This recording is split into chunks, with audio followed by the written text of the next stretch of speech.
Attorney Rufil Fernandez Banyok. Attorney Rufil Fernandez Banyok. Straight to the point. O karon, ania ang inyong anchorman. Ted Pro Veritate. Wa kita mahimo aron sa pagpakigbatok sa kamatuoran, kundi aron sa pagdapig sa kamatuoran. Straight to the point. Luzon, Visayas ug Mindanao, Pilipinas, og sa katawhan kutob sa mabot sa tong Sibya sa tibuok kalibutan via internet. May buntag ug kumusta live gikan sa Queen City of the South, Cebu City, Philippines. Welcome nining atong tulumanon ug inyong tulumanon. Straight to the point. Kini po niyo boss ang alagad sa kahanginan kasamang Rufil Fernandez Banyok. Mao'y padayang makikuban kaninyo nining laing adlaw sa atong pagpakigbisog. Adlaw karon mahigala nga Biyernes o gapit sa 10 na buwan sa Abril tuig 2026. Straight to the Sa point. gihapon hatagan tagpagtagad ang mga isyos nga may labot ang lungsod. Nagbagang mga expose, naguna mga reports. Dinhi lamang gihapon mga higala sa atong paguban-uban nining atong tulumanon ug inyong tulumanon. Straight to the point. Nagunas na may iskutanan karong nga buntaga mga higala. Low pressure area nga gimonitor sa pag-asa sa gawa sa Philippine Area of Responsibility. Mas nikusog pa og nihimo na kini nga usa ka tropical storm. Straight to the point. Nahimutang kini sa 2,700 kapin sa silangang northeastern Mindanao. Straight to the point.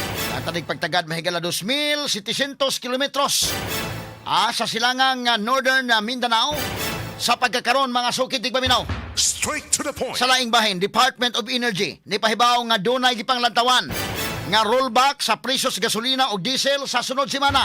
Straight to the point. Kini may maayong balita ha, bitaha in town.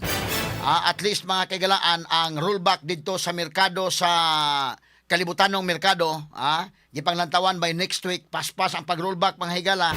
Pahimos mga kagalaan ni ining ceasefire. O nga atong panghinaot nga tuloy-tuloy na unta na mga sukid tigpaminaw nga magkasnabot na kining mga nasod nga nagkagira karon mga higala pinaagi usab sa pagbroker mga kahigalaan sa Pakistan. Straight to the point. Nakatanig pagtagad do butaga mga kahigalaan kay gitanyag o nalantawan nga medyo maubos ang presyo sa kalibutanon no sa world market. So ang ato sa diri maubosad mga higala no. Kay ubos naman sa world market o sa may lang ipasumangil. Doon ay pagkunhod mahigala. Subay usab nini ipatuman ang niining nga duha ka semana mahigala nga ceasefire sa Amerika o ingon man sa Iran. Straight to the point. Samtang sa laing nga bahin mga sugid tigpaminaw mga kalihukan atol sa ika-48 nga ASEAN Summit dinhi sa Sugbo karong sunod buwan gipang minusan taywa sa nasinati nga crisis og subay sa gipatuman nga energy conservation measures tungod mga higala kini sa pagtaas sa presyo sa mga produktong petrolyo.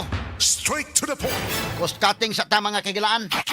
Samtang Malacañang ni pasusi karon sa laing bahin sa kalit nga paspas, no? Kalit og paspas nga pagkatap sa mga sayop nga impormasyon matud pa bahin sa kondisyon sa panglawas ni Presidente Ferdinand Bongbong Marcos Jr. Straight to the point. At ang pagtagad mahigala kay paspas kay nikataptong mao nga balita mga kaigsunan nga si BBM na hospital, si BBM mao na ni naunsa na. At ang tagag pagtagad doon mga sukid tigpaminaw mao na mingon Malacañang nga medyo mukihas la day ni adtong mga tao nga nipakatap sa maong impormasyon. Pero sa pikas bahin sayon naman na simple naman na doon mo pakatap sa mga impormasyon ang pag-counter na day mapakita ni sa BBM. Mo naman na no kay siyempre isip presidente mga sukid tigpaminaw isip mo nagtimon ini atong nasod ang katawhan doon na say katungod nga masayod unsay tinuod nga health status pod sa presidente. So inana pag counter ana mahigala doon ay mga kalihukan sama anang mga kalihukan nga importante mo pakita ang presidente. Ayo nga mo pakita siya mo na say simple lang nga pag controvert sa mga pamasangil batok niya. Straight to the point. Pero kung nagluya-luya sa ng presidente, medyo murag lahi sa niyang paminaw, mo na nga murag mas sensitive sa silaan ng kalakihan. Naniwang karon sa BBM, nya ang kinipong uban mga higala nga nasuko ni BBM ingon wa na. Hapit na. Advance po mag-isip ning uban mga sugid tigpaminaw. Si BBM mo ipasultion, niniwang lang siya kay nag-diet siya, og tan-aw niya na wala na kuno ang taba, so munang ipadayon na niya ang iyang mag-careful sa pagkaon. Basta na isulti may gilang BBM. Tagan-tanig pagtagad rubutaga sa panuman usab nining atong tulumanon ug inyong tulumanon. Straight to the point. Samtang sa laing bahin 84% sa mga overseas Filipino workers nga namauli sa Pilipinas gikan sa Middle East gusto gihapon nga mobalik og trabaho didto sa gawas sa nasod kung mulinaw-linaw na ang panahon. Straight to the point. Nagumikan sa kapike po sa panarbaho din sa ato mahigala mo na ang gusto ng gihapon nga makabalik in town ngadto sa gawas sa nasod. Samtang sa laing bahin ang Kuwait karon ni kondinar sa drone attacks nga gihimo sa Iran og ni target sa vital facilities didto sa maong nasod. Straight to the point. Ano yung problema mga higala? Unsa man ka seryoso sa ceasefire nga 2 weeks sa ning mga tawhana nga medyo sige pa man panlupad ang mga missiles in the kin. Sige pa man panlupad ang mga drones. Pero si Benjamin Netanyahu mga kagala ng Prime Minister sa Israel, daan ang miingon nga wa mi labot anang ceasefire ang kami diri sa Lebanon ug Hezbollah. Wa mi labot ana kay di amaguni sa mong border ning Hezbollah. Kining Hezbollah mahigala grupo ni nga dugay-dugay na ning kaaway mahigala sa Israel. Sige na sa karong nga binayluay mga bala dito mga sukit paminaw binayluay mga missiles. Pero kining Hezbollah suportado ni sa Iran.